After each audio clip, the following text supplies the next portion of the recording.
Pemirsa, perkembangan etnis Tionghoa di Sulawesi Utara tidak lepas dari masa pra dan pasca kemerdekaan Indonesia. Di Kota Manado, etnis Tionghoa masuk dari ekspansi bangsa Eropa di tanah Minahasa. Datang sebagai pekerja, kini anak cucunya menjadi pemimpin di Kota Manado. Kokohnya toleransi di Kota Doa dapat membaurnya berbagai etnis dan suku menjadi kisah perjalanan etnis Tiongkok di Sulawesi Utara. Perkembangan etnis Tionghoa di Sulawesi Utara sudah sejak ratusan tahun yang lalu masuk melalui bangsa Eropa yang membawa para pekerja dari etnis Tionghoa untuk menetap di Kota Manado dan sekitarnya.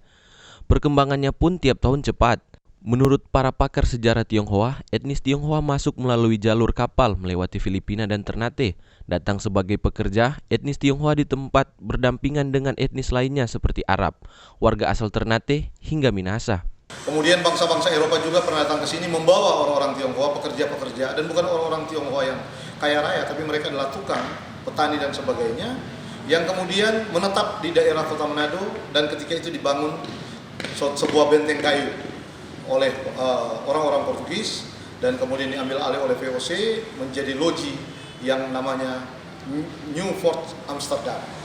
Kalau jejak-jejak itu bisa kita lihat sekarang berdiri sebuah supermarket yang besar yang namanya Jumbo di lokasi pasar 45, disitulah benteng itu berada. Kemudian dari benteng ini hasil-hasil panen dari maupun juga dari Minahasa, tanah Minahasa, kemudian juga hasil laut itu kemudian dibawa ke Ternate, bahkan juga ke Batavia di Jakarta. Nah, dari situlah terjadi hubungan-hubungan dagang. Beberapa catatan sejarah kemudian menunjukkan adanya banyak golongan-golongan masyarakat Tionghoa yang menetap di belakang benteng itu. Kemudian pemerintah Hindia Belanda sejak dari Batavia sudah membuat regulasi-regulasi untuk mengontrol pribumi-pribumi maupun juga keturunan Tionghoa. Maka dibangunlah perkampungan-perkampungan khusus yang membatasi gerak-gerak mereka. Maka di Manado dikenal ada perkampungan yang di belakang benteng ini yang namanya Kampung Cina, di sebelahnya ada Kampung Arab, ada kampung-kampung yang lainnya. Ini tujuannya untuk politik pemerintah Hindia Belanda untuk memecah belah. Artinya mengontrol, tapi menunjukkan juga di sinilah awal-awal atau bibit dari politik David et Impera, politik pecah belah. Namun juga ternyata ini tidak membuat mereka ini terpecah belah. Akulturasi berjalan dengan begitu baik.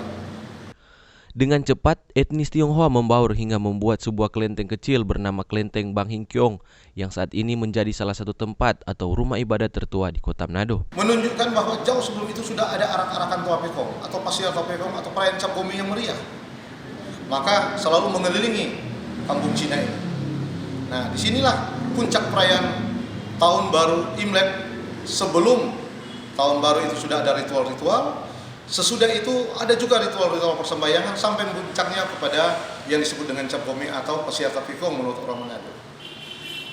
Bagi masyarakat atau bangsa Minahasa menganggap bahwa ini setiap Cap Gomeh apabila dia keluar dengan semarak maka menandakan panen yang berlimpah. Ini kepercayaan yang artinya menunjukkan akulturasi budaya luar biasa.